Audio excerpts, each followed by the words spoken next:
Batimat TV, la télé des professionnels de la construction et du bâtiment. Écoutez, maintenant, on va passer à l'échelle d'un quartier. Vous allez le voir, nous allons parler des quartiers. Quels sont les défis que pose la reconversion des quartiers entiers? Donc, le métropole du Grand Paris déploie actuellement, vous le savez, de grands projets de reconversion urbaine, tels que le village olympique et les gares du Grand Paris Express. Donc, nous avons le plaisir d'avoir des panélistes qui sont venus pour discuter de ce sujet. Donc, j'ai le plaisir d'inviter sur scène Céline Lins, Laurent Monnet et Armelle Langlois. Merci de les applaudir, s'il vous plaît.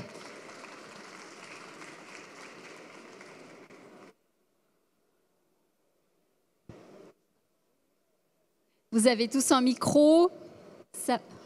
Enfin, presque. On va se passer la main. Voilà, donc juste petit mot rapide. Donc, Laurent Monnet, donc, vous êtes le maire adjoint de la transformation écologique à la nature en ville, à la démocratie alimentaire et à la commande publique pleine commune. Céline, vous êtes la directrice de projet village des athlètes des JO 2024. Et Armelle Langlois, donc vous êtes directrice du pôle performance durable Vinci Construction en France. C'était juste pour faire les présentations très rapidement. Donc, avant de rentrer dans le vif du sujet, je vous ai eu l'occasion d'écouter Philippe Madec et aussi Jean-Paul Philippon. Peut-être une petite réaction très rapide des uns et des autres sur ce que vous avez entendu et puis on rentre directement dans les projets de manière concrète. Ça doit marcher? Non, ça doit marcher tout seul. Allez-y, pour voir. Micro, régie. Oui, celui-là marche. Oui, bonjour à toutes et tous. Peut-être, deux réactions par rapport aux deux interventions précédentes. L'une sur la toute dernière, et effectivement, je voudrais rebondir sur la notion de beauté ou d'esthétisme, auquel je suis également extrêmement attaché.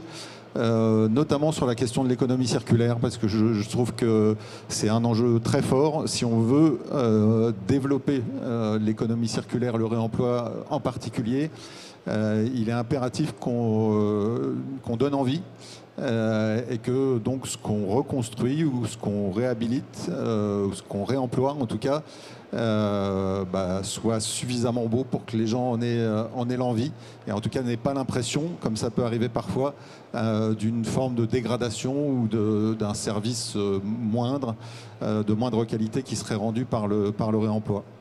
Et puis après, sur la première intervention, il y a beaucoup de choses qui ont été dites et auxquelles j'adhère pour la plupart, même s'il faudrait certainement mettre des bémols et on le fera peut-être dans l'intervention.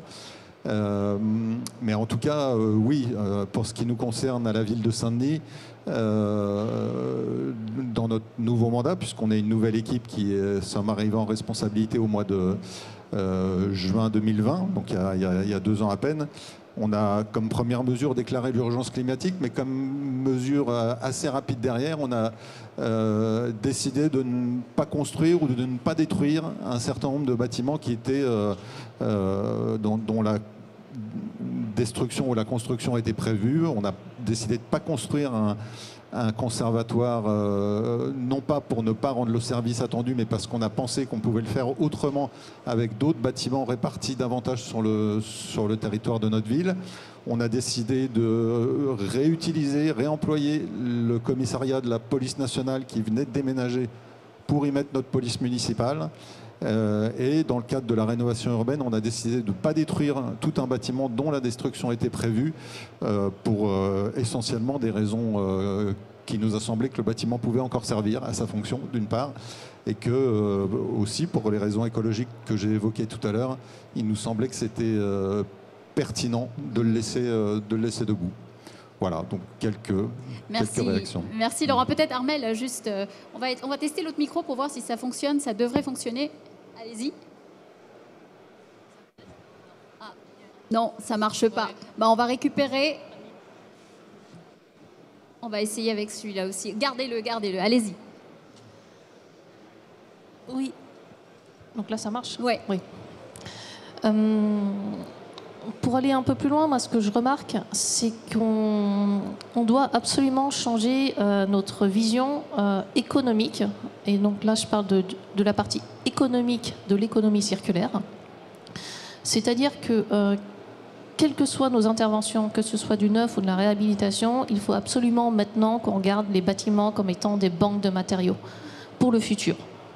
Pour maintenant et pour le futur. C'est-à-dire qu'il faut déjà, quand on construit, se dire qu'on construit pour ne plus jamais avoir à détruire. Donc là, ça nous pose plein de questions, des questions de structure. Quel type de structure? Pourquoi est-ce que je construis? Quelle hauteur? Quelle trame? Quelle façade?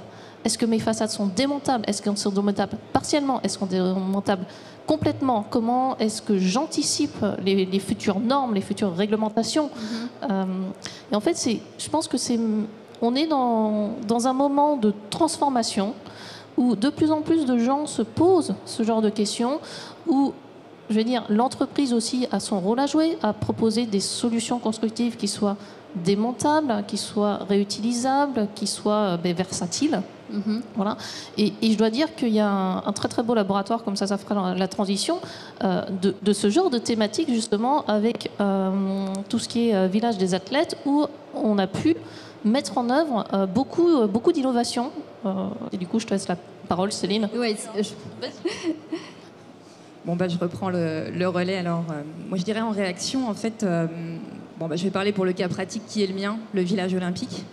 Je pense qu'il faut apporter un peu de nuance à ce qui a été dit jusqu'à présent. Oui, absolument, parce qu'on parlait du tout béton, on bétonne tout. Alors non, il y a beaucoup de bois. Mais je vais en parler. Il y a beaucoup de bois. Je voudrais quand même rétablir une vérité sur le sujet. Mais avant ça, en fait, je pense que ce qui est important, c'est que ça a été dit jusqu'à présent. On va devoir reconstruire ou retravailler la ville sur la ville.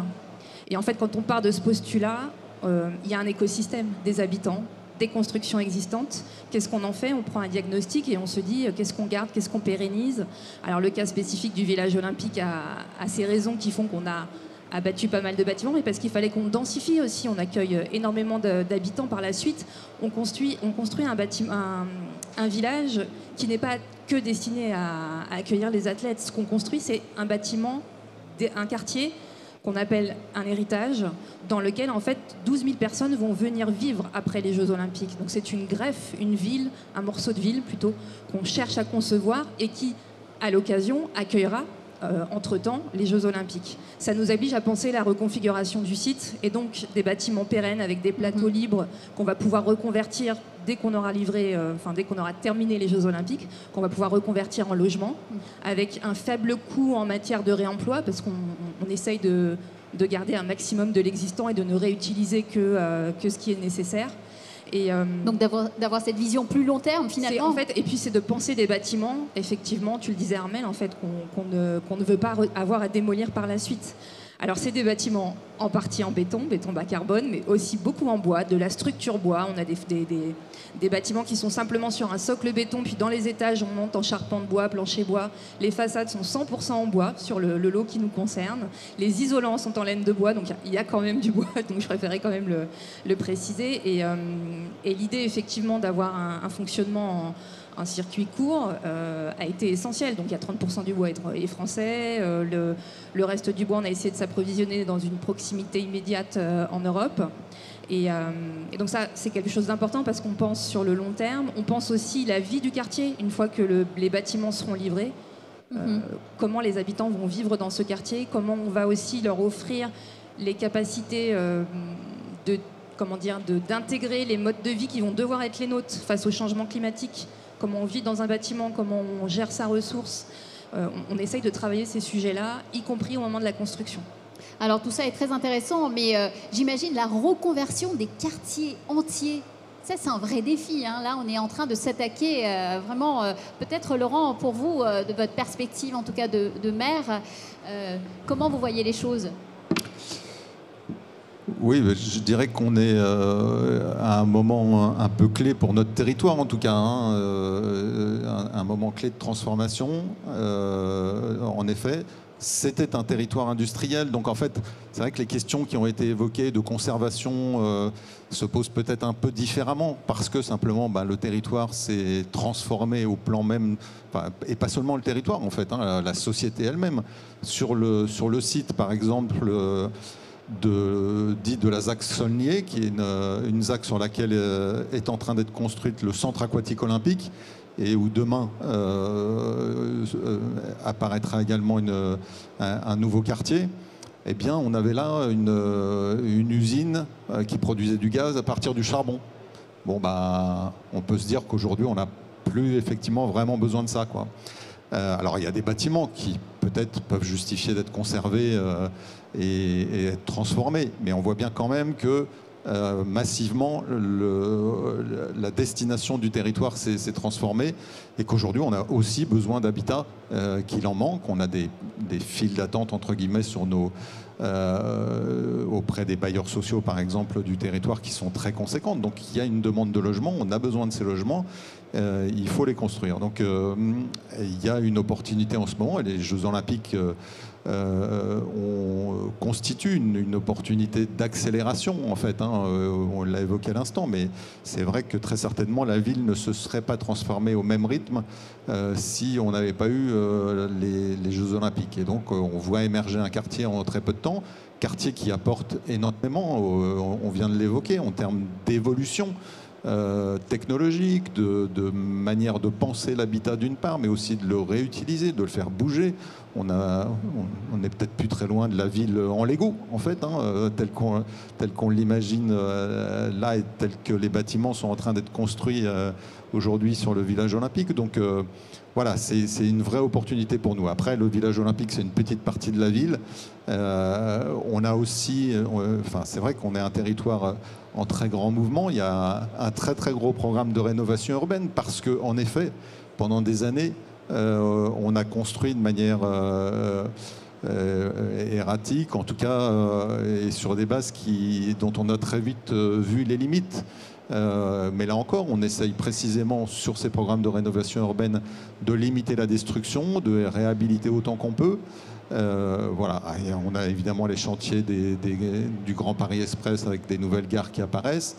Et puis globalement un certain nombre d'autres aménagements qui sont évidemment nécessaires pour le développement d'une ville, en particulier sur les espaces publics. Je suis en charge des espaces publics au niveau de Penn Commune, et là aussi il y a un enjeu fort de place de la nature qu'il nous faut réfléchir. Et d'ailleurs, ça pose des questions qui ont été évoquées tout à l'heure sur la question de densité. Si on pense, alors effectivement, on peut se reposer des questions autour de la destination ou de l'évolution des métropoles telles qu'elles sont aujourd'hui et de leur densité. Encore une fois, le fait est qu'aujourd'hui, on a besoin de bâtiments, on a besoin de logements. Il y a de la demande pour ça. Et donc, si on veut éviter l'étalement, si on veut préserver des espaces verts au pied des logements, eh bien, il faut se poser la question de construire en hauteur. C'est aussi ce que le village olympique fait, puisqu'on est en gros à du R+10 en gros sur le village olympique, quoi. Voilà. Donc une vraie opportunité, mais justement quand on parle de jeux, on n'a jamais dans le passé parlé des jeux durables. Donc les jeux n'ont pas bonne réputation, n'ont jamais eu bonne réputation, mais justement c'est un vrai défi. Donc du coup, Céline, peut-être comment ça se passe, on parle de durabilité et de ces projets qui sont quand même des gros projets. Est-ce que vous prenez en compte un peu toute cette particularité locale dans laquelle vous vous intégrez et pour travailler justement avec des acteurs qui vont apporter des réponses pour avoir cette performance durable que vous recherchez? Alors, je laisserai peut-être Armelle compléter aussi, mais on a, sur le volet technique, en termes de construction, on a l'opportunité sur ce projet-là de pouvoir se lancer dans une somme assez importante d'expérimentation. On a pu concentrer le tir en fait d'un ensemble de démarches innovantes avec l'obtention d'autorisations spécifiques pour mettre en œuvre des procédés constructifs qui ne sont pas encore certifiés aujourd'hui. On a un bâtiment par exemple qui nous permet de recycler plus de 80% des eaux usées. Je ne veux pas rentrer dans le détail parce que ce serait trop long, on perdrait trop de temps, mais on a en fait, ça nous permet aussi d'être un labo de ce qu'on pourrait développer sur d'autres chantiers pour concevoir ce que serait la construction de demain. Donc évidemment, on a parlé tout à l'heure de la conception bioclimatique, mais sur comment on fait pour gérer la ressource en eau quand elle devient de plus en plus rare, comment on réutilise les eaux usées dans un même bâtiment. Enfin voilà, toutes ces choses-là, on les teste, on les travaille. On a concentré le tir pas d'innovation, mais de choses assez performantes ou récentes. Bon, l'usage de panneaux photovoltaïques, c'est pas innovant, mais voilà, qui vient se cumuler avec un réseau de chaleur, avec d'autres systèmes de chauffage. Peut-être Armelle, tu compléteras sur la partie de votre projet, puisqu'on se partage, on est 3 groupements à construire sur le village olympique, on n'est pas tout seul. Et donc c'est important, mais après, il y a aussi, d'un point de vue social et sociétal, un gros travail qui est mené par nos équipes, on a conscience en fait qu'on est en train de construire quelque chose qui doit se greffer sur un territoire. Il faut qu'il s'ancre avec l'habitat. C'est compliqué parce qu'en réalité, sur ce site, il y avait peu d'habitants. On va faire arriver de nouveaux habitants. Comment on arrive à donner une identité qui soit en lien avec l'existant, avec les acteurs du territoire. Il y a tout un travail avec les acteurs de l'économie sociale et solidaire pour créer notamment dans les rez-de-chaussée des bâtiments des espaces de vie commune, des sortes de, je sais pas moi, de places de quartier, de MJC, appelez ça comme vous le souhaitez, où ce qu'on voudrait, c'est que l'esprit en fait du territoire soit insufflé, mais qu'il y ait quand même aussi une identité spécifique qui émerge de ce quartier. Armelle, vous voulez réagir sur l'aspect performance durable, hein. Je dirais que l'enjeu majeur pour l'entreprise, et je pense que ça va beaucoup plus s'accélérer dans les prochaines années, c'est de l'acceptabilité du chantier, l'acceptabilité de cette transformation. Et moi, je le vois de plus en plus, même en fait, il faut absolument qu'on arrive, de toute façon les demandes sont là, on nous demande est-ce que vous êtes capable de me faire un chantier qui ne se voit pas, vous pouvez me faire un chantier furtif s'il vous plaît, est-ce que vous pouvez me faire un chantier qui dure 3 mois pour construire, je ne sais pas trop. En fait, il faut absolument, évidemment, qu'on travaille tous ensemble. Donc, Céline parlait de concertation, vous parliez d'acceptabilité, etc. Et je dirais pour le plus gros enjeu pour l'entreprise, c'est d'arriver à développer finalement des nouvelles solutions technologiques, techniques, qui évidemment embarquent beaucoup de choses existantes, mais qui nous permettent d'aller beaucoup plus vite et aussi, surtout, d'inclure les gens dans la construction des ouvrages. Je m'explique. Il y a des manières de préfabriquer, où on peut préfabriquer au pied des bâtiments en insertion avec les gens qui vivent autour. Ça nous permet, nous, de leur proposer justement des parcours de qualification. Ils peuvent ressortir avec des diplômes, hein. Il y en a qui deviennent conducteurs d'engins, il y en a qui deviennent bardeurs. Et tout ça, en fait, ça permet de rendre finalement ces grandes transformations beaucoup plus acceptables. Et puis après, il y a un deuxième enjeu, je dirais, qui est l'attractivité des métiers de la construction. Où de toute façon, les gens, on le voit bien hein, maintenant, veulent de plus en plus des projets qui soient socialement acceptables, environnementalement acceptables, qui prennent en compte la préservation de la biodiversité, qui prennent en compte le bien-être, qui prennent en compte la qualité de l'air, qui prennent en compte les émissions de gaz à effet de serre, qui contiennent une grosse part de réemploi. Je peux continuer à l'infini comme ça, mais en fait, c'est des vraies demandes d'absolument tout le monde dans la société civile. Et je pense qu'on a tous, que ce soit les aménageurs, le politique, la finance, le constructeur, l'architecte, on a tous notre petite pierre à jouer. Et je pense vraiment que c'est conjointement qu'on va arriver à faire tout ça. Je pense à un autre projet qui est dans une autre région de France. Ce projet est absolument passionnant, c'est une restructuration de quartier. On est en plein centre-ville, hein. On est dans une métropole, on est en plein centre-ville, on est dans une métropole dense. J'ai 20 espèces protégées, c'est absolument génial, voilà, de travailler là-dessus. Je me dis, quand je regarde, ne serait-ce que dans notre pratique, il y a 10 ans en arrière, personne n'aurait détecté qu'il y avait des espèces protégées. Maintenant, on sait qu'il y en a, on sait tous qu'il y en a, on fait attention, on regarde. Et puis, au lieu de planquer ça, j'ai envie de dire, parce que on le faisait tous à un moment, parce qu'on ne savait pas. Hein, je dis bien parce que c'est par ignorance. Maintenant, on le sait. on le fait et on essaie de trouver des solutions, de développer des solutions pour permettre justement à toutes ces espèces de continuer à avoir ce qu'il leur faut pour vivre, se reproduire, etc., tout en continuant d'aménager les quartiers.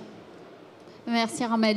Et Laurent, pour vous, justement, vous parliez d'opportunités, hein, le projet de Paris 2024, mais est-ce que finalement ça a été simple, l'acceptation en tout cas pour les concitoyens d'un tel projet qui est quand même important? Quelles étaient un peu les contraintes et les défis que vous avez pu rencontrer pour intégrer un tel projet dans votre quartier?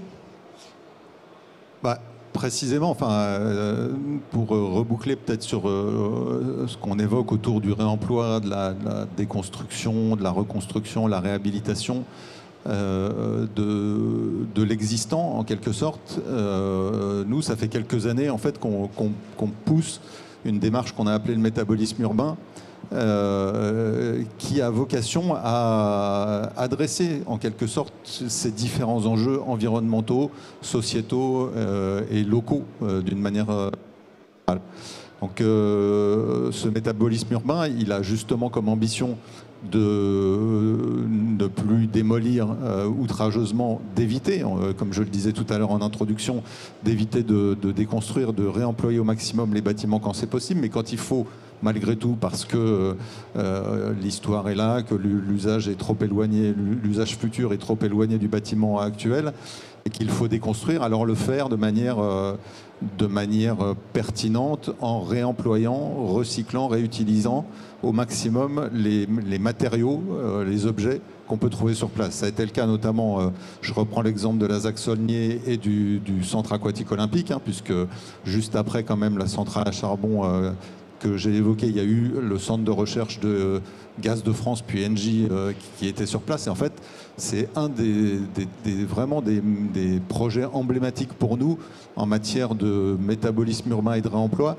Ce projet, il a fait l'objet d'une déconstruction sélective très fine qui a permis de réaffecter un maximum des objets, des matériaux qui ont été trouvés sur site. Et par ailleurs, il a permis aussi de dépolluer toute une surface qu'il était gravement, quoi. Donc, métabolisme urbain, pour nous, c'est à la fois un enjeu environnemental parce que on économise la ressource, on économise évidemment en émissions de gaz à effet de serre, en évitant parfois des déconstructions, en réemployant au maximum un certain nombre d'objets, mais aussi et surtout en limitant les déplacements de camions. On parlait de l'acceptabilité par les habitants. Un des problèmes conséquents dans ces chantiers, c'est quand même la circulation d'un petit paquet de camions là, qui circulent de manière permanente. Donc évidemment que si on arrive à limiter...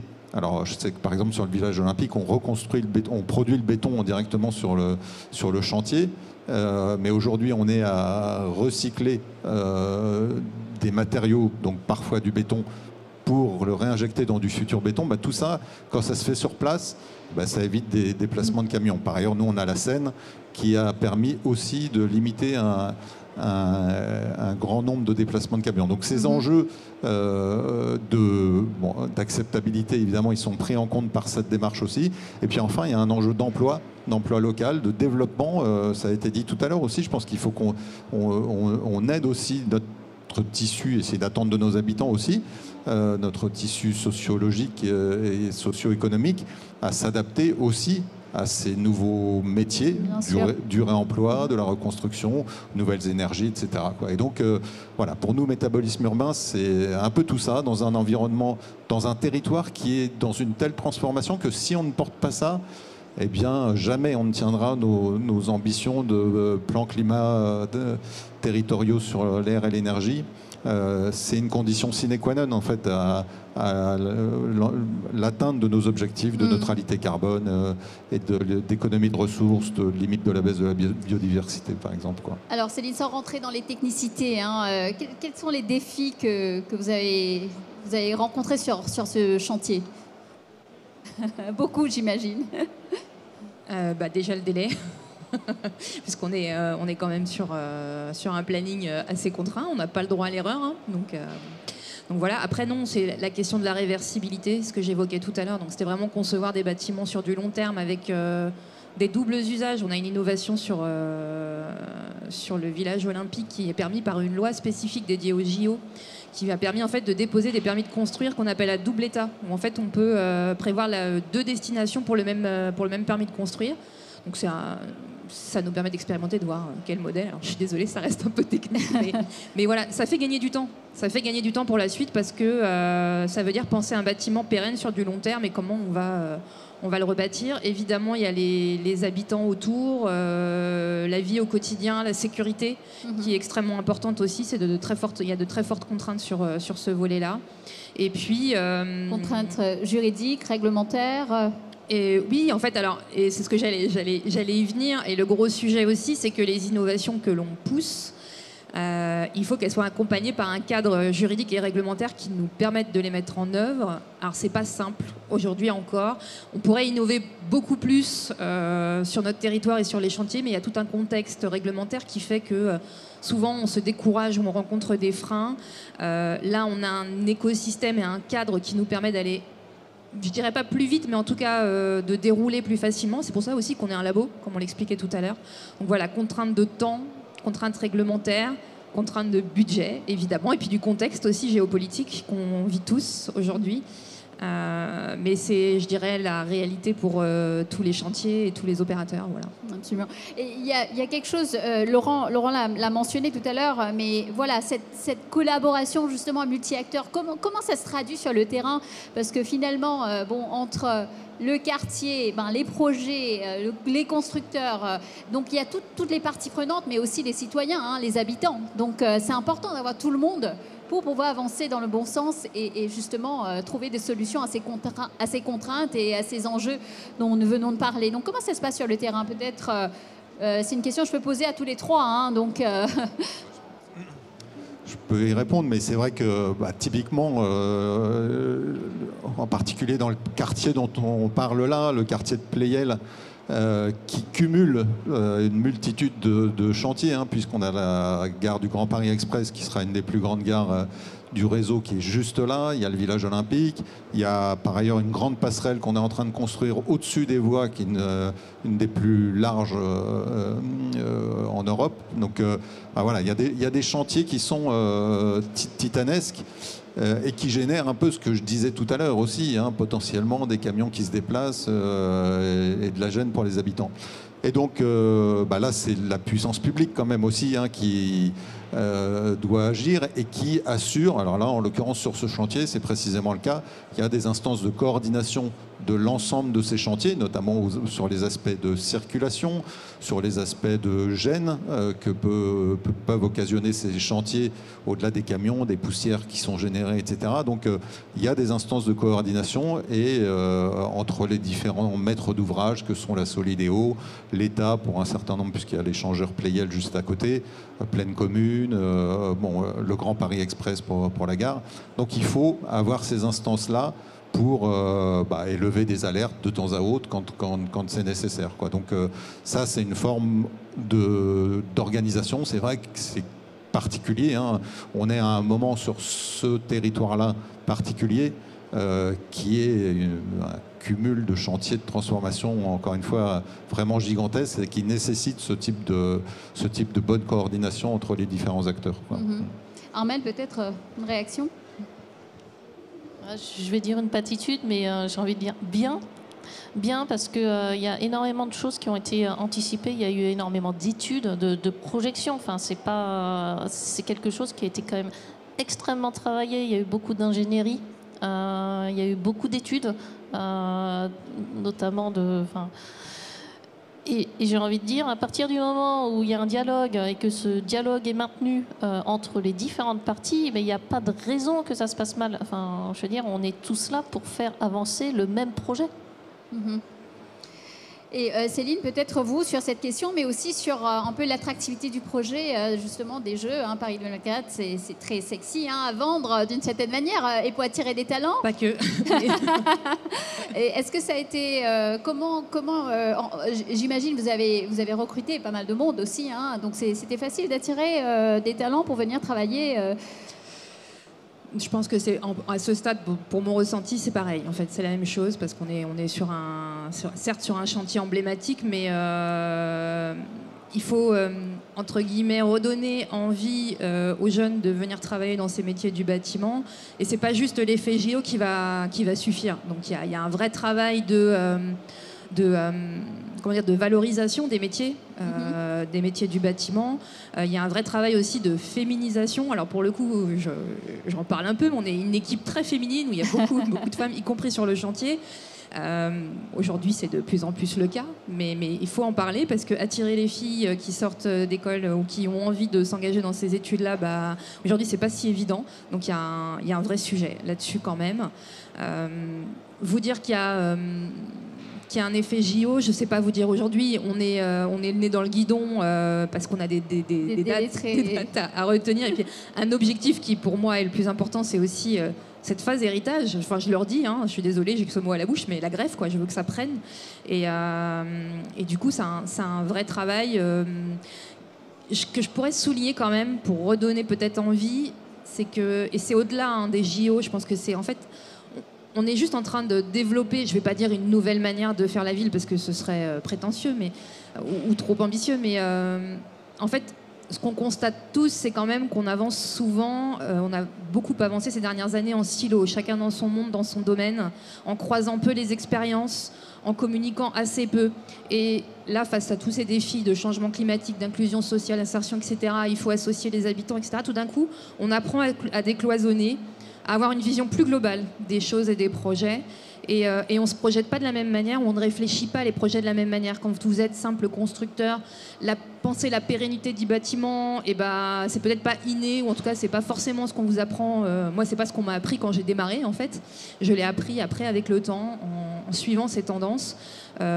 Poser tel matériau plus qu'un autre, ou de telle manière, concevoir de telle autre manière pour que le bâtiment, dans le temps, vive. C'est pas juste s'arrêter au temps de la livraison, au moment où je redonne les clés du bâtiment, puis je m'en vais, et puis... débrouillez-vous avec le bâtiment, quoi. Et donc il y a tout un mode de pensée, une organisation différente avec, moi je crois vraiment à l'intelligence collective et au fait qu'en croisant les expériences, on trouve de nouvelles façons de faire et de communiquer et de concevoir les projets. Donc on parle de laboratoire. On peut parler d'innovation, j'imagine. Vous avez aussi réfléchi dans l'écosystème, dans le quartier, d'avoir un peu tous ces corps de métier qui finalement apportent un peu plus d'innovation pour répondre aux enjeux dont nous venons de discuter. Est-ce que vous avez testé des innovations, par exemple, je sais pas, on parle de bâtiments bas carbone, on parle plutôt de bâtiments bioclimatiques. Quelles sont les innovations qu'on voit sur le terrain? Est-ce que c'est quelque chose que vous pouvez en parler rapidement ou Alors, moi, j'ai parlé d'une innovation technique. Voilà. Après, il y a plein d'autres innovations. Il y a une innovation d'usage, il y en a plein d'autres. Alors, une innovation technique, c'est que les fameux bétons qu'on utilise, on essaie de ne plus mettre de clinker, donc de Portland, dedans. Donc, en fait, le béton, c'est un matériau qui est extrêmement vieux. Les Romains en faisaient, mais pas avec du clinker.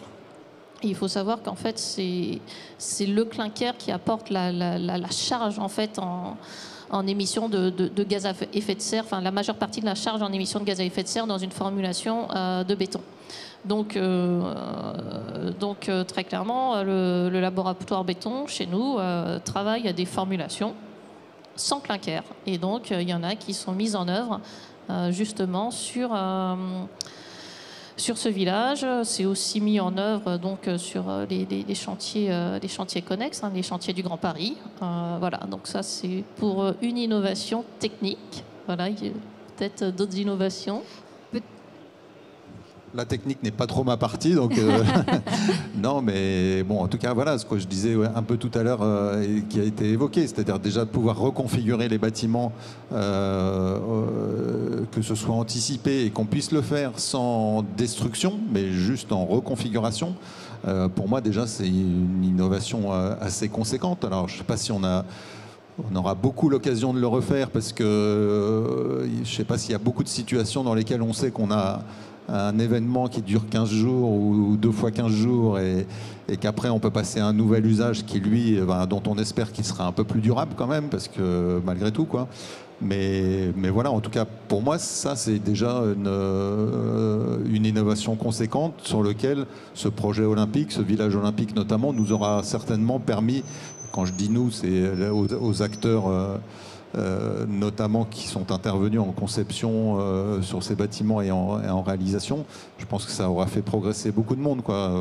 Donc, j'ai pas eu une innovation particulière en tête, mais voilà, je crois que le village, on parlait tout à l'heure du recyclage des eaux, si jamais on progressait un peu là-dessus et qu'on arrive à répliquer ce type de solution, là aussi, je pense qu'on aurait fait un peu progresser notre société, notre pays, en tout cas, sur ces questions-là, quoi. En tout cas, il y a pas mal de jeunes entrepreneurs, en tout cas de start-up et tout, qui réfléchissent à construire différemment avec d'autres innovations.